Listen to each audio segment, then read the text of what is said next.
ನಾವು ಹೂಡ್ಕೊಂಡಿದ್ದೀವಿ. ಬರೀ ಬಾಗಲಕೋಟೆ ಅಲ್ಲ, ಇಡೀ ರಾಜ್ಯಾದ್ಯಂತ ಸುಮಾರು 23 ಜಿಲ್ಲೆಗಳಲ್ಲಿ ಸತ್ಯಾಗ್ರಹ ಸ್ಟಾರ್ಟ್ ಇದೆ. ಈ ಸತ್ಯಾಗ್ರಹ ಉದ್ದೇಶ ಏನಂತಂದರೆ, ಸುಮಾರು ಕಂಪನಿಗಳು ಬಂದು ಕರ್ನಾಟಕದಲ್ಲಿ ದುಡ್ಡು ಹೂಡಿಕೆ ಮಾಡಿಕೊಂಡು ಕಂಪನಿಗಳು ಮುಚ್ಕೊಂಡು ಹೋಗಿದ್ದಾವೆ. ಅಂದರೆ ಸುಮಾರು 185 ಕಂಪನಿಗಳು ಇಲ್ಲಿ ಮುಚ್ಕೊಂಡು ಹೋಗಿದ್ದಾವೆ ಕರ್ನಾಟಕದಲ್ಲಿ ಬಂದು. ಎಲ್ಲರೂ ದುಡ್ಡು ಹಣ ಕಟ್ಸ್ಕೊಂಡಿದ್ದಾರೆ, ಯಾರೂ ವಾಪಸ್ ಕೊಟ್ಟಿಲ್ಲ. ಕೆಲವೊಂದು ದಿವಸ ಕೊಟ್ಟು ನಂಬಿಸಿದ್ದಾರೆ, ಆಮೇಲೆ ಮುಚ್ಕೊಂಡು ಹೋಗಿದ್ದಾರೆ. ಮುಚ್ಕೊಂಡು ಹೋಗಲಿಕ್ಕೆ ಕಾರಣ ನೇರ ಸರ್ಕಾರನೇ. ಯಾಕಂತಂದರೆ ಸರ್ಕಾರ ಇಂಥ ಕಂಪ್ನಿಗಳಿಗೆ ರಿಜಿಸ್ಟ್ರೇಷನ್ ಕೊಟ್ಟಿದೆ, ಲೈಸೆನ್ಸ್ ಕೊಟ್ಟು ಅವರಿಗೆ ಬಿಸ್ನೆಸ್ ಮಾಡೋಕ್ಕೆ ಬಿಟ್ಟಿದ್ದಾರೆ. ನಂತರ ಸೆಬಿ ಮುಖಾಂತರ ಇವರೇನೆ ಸರ್ಕಾರ ನಿಂತು ಎಲ್ಲ ಕಂಪ್ನಿಗಳನ್ನ ಬಂದ್ ಮಾಡಿದ್ದಾರೆ. ಆ ಸರ್ಕಾರ ಬಂದ್ ಮಾಡಬೇಕಾದ್ರೆ ಸೆಬಿಯಿಂದ 1978 ಆ್ಯಕ್ಟ್ನ ಬಳಸ್ಕೊಂಡು ಎಲ್ಲ ಕಂಪ್ನಿಗಳನ್ನ ಬಂದ್ ಮಾಡಿದ್ದಾರೆ. ಎಲ್ಲ ಕಂಪ್ನಿಗಳು ಬಂದ್ ಮಾಡಿ ಆ ಆಸ್ತಿಗಳನ್ನ ಮುಟ್ಟುಗೋಲು ಹಾಕೊಂಡಿದ್ದಾರೆ. ಆಮೇಲೆ ಅವರ ಅಕೌಂಟ್ಗಳನ್ನ ಸೀಸ್ ಮಾಡಿದ್ದಾರೆ. ಆ ಅಕೌಂಟ್ಗಳೆಲ್ಲ ಇರುವಂಥ ಹಣ ಈಗ ಸರ್ಕಾರ ವಶದಲ್ಲಿದೆ, ಆಸ್ತಿಗಳು ಕೂಡ ಸರ್ಕಾರ ವಶದಲ್ಲಿದೆ. ಎಲ್ಲ ಚಿಟ್ ಫಂಡ್ ಕಂಪ್ನಿಗಳು ಸರ್, ಎಲ್ಲ ಇನ್ವೆಸ್ಟ್ಮೆಂಟ್ ಕಂಪ್ನಿ ಅಂತ ಬಂದಿರೋದು ಚಿಟ್ ಫಂಡ್ ಕಂಪ್ನಿಗಳು. ಇಲ್ಲಿ ಬಾಗಲಕೋಟೆಯಲ್ಲಿ ಹೇಳ್ಬೇಕಾದ್ರೆ ಸುಮಾರು 1 ಲಕ್ಷ ಮೇಲ್ಪಟ್ಟ ಗ್ರಾಹಕರಿದ್ದಾರೆ. 1 ಲಕ್ಷ ಮೇಲ್ಪಟ್ಟ ಗ್ರಾಹಕರಿದ್ದಾರೆ ಅಂತಂದ್ರೆ, ಒಂದು ಕರ್ನಾಟಕದ ಲೆಕ್ಕಾಚಾರ ಹೇಳ್ತೀನಿ. ಒಂದು ಕಂಪನಿದು PH 8,000 ಕೋಟಿ ಹಣ ತೊಡಗಿಸಿದಂಥ ಒಂದು ಇದು ಇದೆ, ಲೆಕ್ಕಾಚಾರ ಇದೆ. ಆಮೇಲೆ ಸಮೃದ್ಧಿ ಒಂದು 5,000 ರಿಂದ 6,000 ಕೋಟಿ ಹಣ ಹಾಕಿರುವಂಥ ಲೆಕ್ಕಾಚಾರ ಇದೆ. ಆಮೇಲೆ ಶ್ರೀರಾಮ್ 25 ಕೋಟಿ ಹಾಕಿದಿದೆ. ಈ ಥರ ಸುಮಾರು ಕಂಪನಿಗಳು ಇಲ್ಲಿ ದುಡ್ಡು ಹಾಕೊಂಡು ಹೋಗಿದ್ದಾವೆ. ಇಷ್ಟೇ ಅಂತೇಳಿ ನಾವು ಪ್ರತಿಯೊಂದು ಕಂಪ್ನಿ ಲೆಕ್ಕ ಹಾಕಾಗಲ್ಲ. ಯಾಕಂದ್ರೆ ಡಾಟಾ ಸರ್ಕಾರನೇ ತರಿಸ್ಕೋಬೇಕು. ಸರ್ಕಾರದ ಬಳಿ ಡಾಟಾ ಇರುತ್ತೆ, ಸರ್ಕಾರ ಸೆಬಿ ಕಡೆಯಿಂದ ಡಾಟಾ ತರಿಸ್ಕೊಂಡು ಅದ್ರ ಲೆಕ್ಕಾಚಾರ ಹಾಕಿದ್ರೆ ಸಿಗುತ್ತೆ. ಆದರೆ ಜನರ ಸಂಖ್ಯೆ ನಾವು ಹೇಳ್ಬೋದು, ಸುಮಾರು ಈ ಕರ್ನಾಟಕದಲ್ಲಿ 2.5 ಕೋಟಿ ಜನ ನೊಂದಿರೋರು ಇದ್ದಾರೆ. 2.5 ಕೋಟಿ ಜನರ ದುಡ್ಡು ಇಲ್ಲಿ ಇವರು ಕಂಪನಿಗಳ ವಶದಲ್ಲಿದೆ. ಅದು ಈಗ ಸರ್ಕಾರ ವಶದಲ್ಲಿ ಅಂತ ಅನ್ಕೋತೀನಿ ನಾನು. ಸರ್ಕಾರ ಇದನ್ನು ನೋಡಿಕೊಂಡು 10 ವರ್ಷದಿಂದ ನಮಗೆ ನ್ಯಾಯ ಕೊಡ್ತಾ ಇಲ್ಲ. ಸರ್ಕಾರ ಆಟ ಆಡ್ತಾ ಇದೆ, ಕೇಂದ್ರ ಸರ್ಕಾರ ಮತ್ತು ರಾಜ್ಯ ಸರ್ಕಾರ.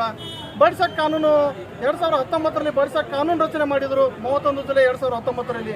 ಆ ಕಾನೂನು ರಚನೆ ಮಾಡಿದ್ರು ಕೂಡ ಇವತ್ತಿನವರೆಗೂ 5 ವರ್ಷ ಆದರೂ ನಮಗೆ ನ್ಯಾಯ ಸಿಗ್ತಾ ಇಲ್ಲ. 5 ವರ್ಷದಲ್ಲಿ ಕಾನೂನು ಬಗ್ಗೆ ಒಂದು ಚೂರು ಕೂಡ ಸರ್ಕಾರ ಎಲ್ಲಿ ಒಂದು ಪತ್ರಿಕೆಯಲ್ಲಿ ಕೊಟ್ಟಿಲ್ಲ, TV ಚಾನಲ್ದಲ್ಲಿ ಕೊಟ್ಟಿಲ್ಲ, ಯಾವುದಕ್ಕೂ ಪ್ರಚಾರ ಮಾಡಿಲ್ಲ.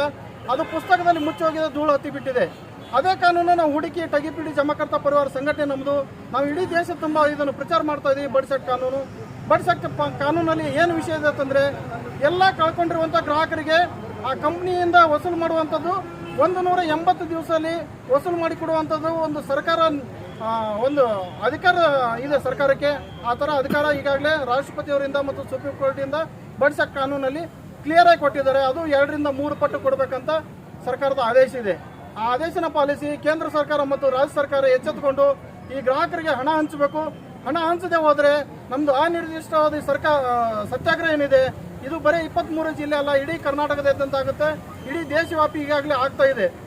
ಠೇವಣಿ ಇತ್ತಂತ ದುಡ್ಡು 1ಕ್ಕೆ 2 ಕೊಡ್ತೀನಿ ಅಂತ, ಡಬಲ್ ಕೊಡ್ತೀನಿ, 3 ಪಟ್ಟು ಕೊಡ್ತೀನಿ ಅಂತೇಳಿ ಒಂದು ಭರವಸೆ ಕೊಟ್ಟು ತುಂಬಿಕೊಂಡಿರುವಂಥ ಕಂಪನಿಗಳು ಈಗಾಗಲೇ ಸರ್ಟಿಫಿಕೇಟ್ ಕೊಟ್ಟಿದ್ದಾರೆ. ಸರ್ಟಿಫಿಕೇಟ್ ವಾಪಸ್ಸು ಕೆಲವೊಂದು ತೊಗೊಂಡಿದ್ದಾರೆ, ರಸೀದಿಗಳಿದ್ದಾವೆ. ಅದಕ್ಕೆ ಯಾವುದು ಸರಿಯಾದ ಪ್ರೂಫ್ ನಮ್ಮ ಹತ್ರ ಇದ್ದಾವೆ, ತೋರಿಸ್ತೀವಿ. ಆದರೆ ಸರ್ಕಾರ ಮಾತ್ರ ಮರು ಪಾವತಿ ಮಾಡೋಕ್ಕೆ ಯಾವುದೂ ರೆಡಿ ಇಲ್ಲ. ನಾವು ಪರ್ಮಿಷನ್ ತೊಗೊಳಕ್ಕೆ ಹೋದರೆ ನೀವು ಮಾಡಬೇಡ್ರಿ, ಹೋಗಬೇಡ್ರಿ, ನಿಮ್ಗೆ ಬರೋಲ್ಲ, ಹೋಗಲ್ಲ ಅಂತ ಹೇಳಿಕೆಗಳು ಬರ್ತವೆ. ಸರ್ಕಾರ ಇವತ್ತಿನವರೆಗೂ ಯಾವುದೂ ಕ್ರಮ ತಗೋತಾ ಇಲ್ಲ. ನಾವು ಸತ್ಯಾಗ್ರಹ ಅನಿರ್ದಿಷ್ಟವಾದಿ ಸತ್ಯಾಗ್ರಹ ಮಾಡ್ತಾ ಇದ್ದೀವಿ. ನಾವು ಸತ್ಯಾಗ್ರಹ ಮುಖಾಂತರ ದುಡ್ಡು ಪಡಿಬೇಕಂತ ನಾವು ಈಗಾಗಲೇ ತೀರ್ಮಾನ ಮಾಡಿದ್ದೀವಿ. ಈಗಾಗಲೇ ಪ್ರಧಾನಮಂತ್ರಿಗಳಿಗೆ ಮತ್ತು ರಾಷ್ಟ್ರಪತಿಗಳಿಗೆ, ರಾಜ್ಯಪಾಲರಿಗೆ ಈ ವಿಷಯನ ಪತ್ರ ಮೂಲಕ ಸಾಕಷ್ಟು ಬಾರಿ ತಿಳಿಸಿದ್ದೀವಿ. ಆದರೆ ಯಾರೂ ಇದು ಗಮನಕ್ಕೆ ತಗೋತಾ ಇಲ್ಲ. ಅದರಿಂದ ನಮಗೆ ಅನಿವಾರ್ಯ, ನಾವು ದೇಶದಾದ್ಯಂತ ಸತ್ಯಾಗ್ರಹ ಕೂಡಬೇಕಂತ ಹೇಳಿ ನಮ್ಮ ಕರ್ನಾಟಕದಲ್ಲಿ ಸುಮಾರು 23 ಜಿಲ್ಲೆಯಲ್ಲಿ ನಾವು ಸತ್ಯಾಗ್ರಹ ಕೂತ್ಕೊಂಡಿದ್ದೀವಿ. ನನ್ನ ಹೆಸರು ಅಪ್ಪಾಸಾಹೇಬ್ ಬುಗಡೆ, ಟಗಿಪಿಡಿ ಜಮಾಕರ್ತ ಪರಿವಾರ ಸಂಘಟನೆ ರಾಜ್ಯಾಧ್ಯಕ್ಷರು.